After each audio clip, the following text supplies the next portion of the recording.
Frank, stay with us. We have some new reporting.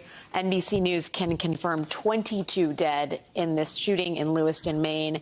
3 locations police are investigating, and 55 to 60 people injured. I want to bring in now Clint Watts, former FBI special agent and an MSNBC national security analyst. Clint,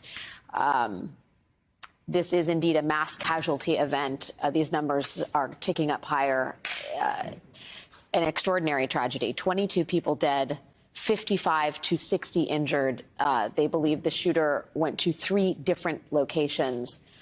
Let me just first get your reaction to the notion that one person in what we believe, again, we're just confirming details here, what we believe is an hour, between 7:15 and 8:15, visited 3 locations and was able to inflict this much pain, this much horror in the city of Lewiston, Maine. Your thoughts?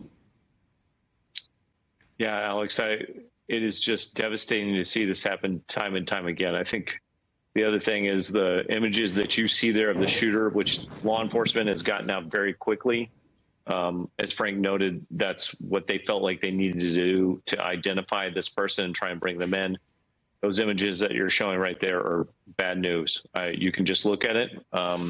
It's an AR-15 style weapon with a scope, with a tack light. You're looking at pants that, seem to be some sort of military-looking cargo pant. Those could be cargo, combat style boots of some sort. It looks like that's there, and the individual seems to be moving with that weapon with the intent to kill. So I think everything that I've seen so far, and note that I've only seen so much so far, I just got alerted to this a little while ago, this is the worst case scenario. It's a shooter that's going to multiple locations.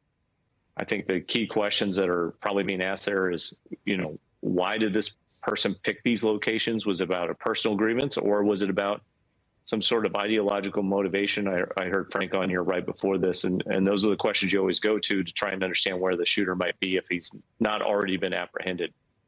The other thing that I thought... Go ahead, please. Go ahead.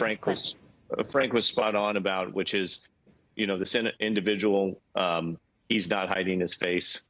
He wants to be seen. The other thing that I just noticed is different from some of the other recent mass shootings that we've had is doesn't appear to be body armor on, which we've seen that several times in recent mass shootings, unfortunately. So I think the situation is very violent, very dangerous, and I'm just hoping that law enforcement has some good leads, and I'm sure they're working, with public here to try and get some sort of leads and some sort of information about where this individual might be.